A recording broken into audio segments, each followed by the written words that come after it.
উত্তাল ২৪-এর ২০শে জুলাই সকালের নাস্তা শেষ করে ৮০ মা বলে বিদায় নিয়েছিলেন পুলিশ পুত্র ইমাম হাসান ভূঁইয়া তাইম।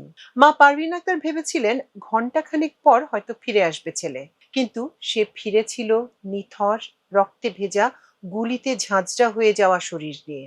তাইমের স্বপ্ন ছিল পুলিশ হবে, বাপদাদার মতোই রাষ্ট্রের সেবা করবে, অথচ তাকে গুলি করে যারা হত্যা করলো তারাও ছিল পুলিশ। শিক্ষার্থীদের যৌক্তিক ৯ দফা দাবি আদায়ের আন্দোলন দমন করতে ২০২৪ সালের ২০শে জুলাই কারফিউ জারি করে ফ্যাসিবাদী আওয়ামী লীগ সরকার। বৈষম্য বিরোধী ছাত্র আন্দোলন কারফিউ প্রত্যাখ্যান করে কমপ্লিট শাটডাউন কর্মসূচি ঘোষণা করে। রাজারবাগ পুলিশ লাইন্সে কর্মরত পুলিশের জ্যেষ্ঠ উপপরিদর্শক ময়নুল হোসেন ছেলে তাইম যাত্রাবাড়ির সড়কে আন্দোলনে যোগ দেন বন্ধুদের সঙ্গে। শান্তিপূর্ণভাবে আন্দোলন চলছিল। তাইম, শাহরিয়ার আজাদ ও রাহাত হোসেনরা পাশের লিটন স্টোরে গিয়ে বসেন। সেখান থেকে আবার সামনের দিকে এগিয়ে যান। হঠাৎ আন্দোলনকারীদের উপর অতর্কিত হামলা চালাতে শুরু করে পুলিশ। পুলিশের ছোড়া কাঁদানে গ্যাসের তীব্র ঝাঁজ, সাউন্ড গ্রেনেডের বিকট শব্দ এবং আওয়ামী সন্ত্রাসীদের দেশি বিদেশি অত্যাধুনিক অস্ত্র থেকে ছোড়া গুলিতে যাত্রাবাড়ির সড়ক মহাসড়ক পরিণত হয় রণক্ষেত্রে। আন্দোলনকারী ছাত্র জনতা সবকিছু উপেক্ষা করে প্রতিরোধের দুর্গ গড়ে তোলার চেষ্টা করে ওই এলাকায়। যাত্রাবাড়ির কাজলা এলাকায় পুলিশের বেপরোয়া গুলি দেখে প্রাণ বাঁচাতে সড়কের পাশের লিটন স্টোরে আশ্রয় নিয়েছিলেন তাইম ও তার বন্ধুরা। কিন্তু পুলিশ সদস্যরা এতটাই আগ্রাসী ছিল যে সেখান থেকে তাদের বের করে এনেছিল। তাইমের সহযোদ্ধা ও বন্ধু রাহাত হোসেন বলেন, পুলিশ এসে দোকানের শাটারে আঘাত করে এবং দোকান খুলতে বাধ্য করে এবং দোকানি লিটনকে মারধর করে। এরপর তাইম ও আমাকে অনেকক্ষণ ধরে মারধর করে পুলিশ। পরে ৪ পুলিশ সদস্য আমাদের ধরে রাখে। ভয়ে আমাদের হাত পা কাঁপছিল। এক পর্যায়ে পুলিশ সদস্যরা আমাদের বলছিল দৌড় দিতে। আমি বাধা দিচ্ছিলাম, কিন্তু এক পর্যায়ে তাইম দৌড় দেয়। সঙ্গে সঙ্গেই পেছন থেকে দুজনকে গুলি করে। তাদের গুলি তাইমের শরীরের পেছন দিয়ে ঢুকে সামনে দিয়ে বেরিয়ে যায়। রাহাত জানান, তাইম দৌড় দিয়ে পাশের সরু সড়ক দিয়ে পালিয়ে প্রাণ বাঁচানোর চেষ্টা করছিল, তবে সেটা আর সম্ভব হয়নি। তাইম গুলিবিদ্ধ হয়ে পড়ে যায়।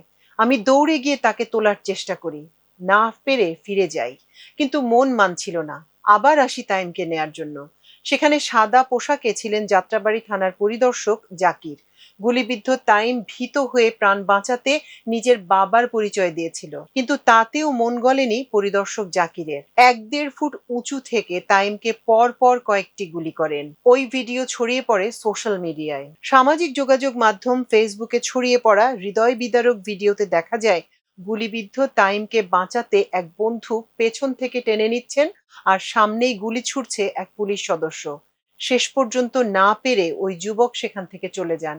পড়ে থাকেন তাইম। ভিডিওর প্রতিটি মুহূর্ত, প্রতিটি সেকেন্ড ফ্যাসিস্ট শাসনামলের এক একটি দলিল।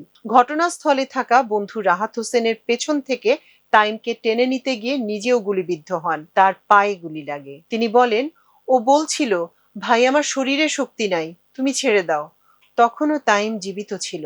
তার সঙ্গে থাকা আরেক বন্ধু শাহরিয়ার আজাদের গায়ে ছিল পুলিশের টি শার্ট, তাকেও মারধর করে পুলিশ। অপর এক ভিডিওতে দেখা যায় তাইমকে তোলার চেষ্টা করেও তুলতে পারছেন না বন্ধু শাহরিয়ার। তার বাবাও পুলিশে কর্মরত। সেদিন শাহরিয়ারের গায়ে ছিল পুলিশের লোগো সহ তার বাবার একটি টি শার্ট। পুলিশ তাকেও মারধর করে। পুলিশ কনস্টেবল আজাদ ব্যাপারীর একমাত্র ছেলে শাহরিয়ার গণমাধ্যমকে বলেছিলেন, আমি বলছিলাম ও পুলিশের ছেলে, ওরে বাঁচান। তখন একজন পুলিশ বলছিল, বাঁচাইতেছি, আগে তুই এখান থেকে যা, তা না হলে তুইও গুলি খাইবি। সেখান থেকে প্রাণ বাঁচাতে পালিয়ে গিয়ে শাহরিয়ার খবর দেন তাইমের বাসায়। এরই মধ্যে কয়েকজন পুলিশ সদস্য তাইমের গুলিবিদ্ধ দেহ ভ্যানে তুলে দেয়। এরপর তাইমকে সেখান থেকে নিয়ে যাওয়া হয়। এদিকে খবর পেয়ে ঘটনাস্থলে গিয়ে ছেলেকে পাননি মা। দেখেছিলেন শুধু ছেলের রক্ত। শাহরিয়ার গত বছরের ১৬ই মে ঢাকা বরিশাল মহাসড়কের গৌর নদীর বাড়তি এলাকায় সড়ক দুর্ঘটনায় মৃত্যুবরণ করেন। সে সময় বিভিন্ন গণমাধ্যমে প্রকাশিত সংবাদ থেকে দেখা যায় রাজারবাগ পুলিশ লাইন্সের এসআই তাইমের বাবা ময়নাল হোসেন ও মা পারভিন গুলিবিদ্ধ হওয়ার খবর শুনে ছুটে যান ঢাকা মেডিকেল কলেজ হাসপাতালে।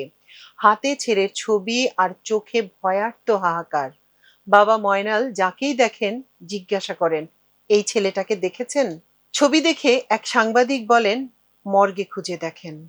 সেখানে গিয়ে তিনি দেখেন নিথর দেহ, বুক ছিন্ন ভিন্ন, শীতল হয়ে গেছে তাইম। এরপর স্তব্ধ হয়ে যান ময়নাল, মূর্ছা যান পারভিন। ছেলের লাশ দেখে মোবাইলে ঊর্ধ্বতন এক কর্মকর্তাকে ফোন করে কাঁপা কাঁপা গলায় প্রশ্ন করে বলেন, স্যার, আমার ছেলেটা আর নেই। বুলেটে ওর বুক ঝাঁঝরা হয়ে গেছে। একজনকে মারতে কতগুলো গুলি লাগে স্যার? পরে ওই ফোন কলটি নিয়ে প্রচারিত সংবাদ ব্যাপকভাবে ছড়িয়ে পড়ে, আন্দোলনকে আরো বেশি উজ্জীবিত করে তোলে। টাইমের বড় ভাই রবিউল আমার দেশকে বলেন, বাবা 27 বছর ধরে পুলিশের চাকরিতে আছেন। আমার দাদা পুলিশে ছিলেন, চাচা সেনাবাহিনীতে। আমার ভাইও পুলিশ হতে চাইতো, অথচ তাকে পুলিশই গুলি করে মেরে ফেললো। আমরা এর দৃষ্টান্তমূলক শাস্তি চাই।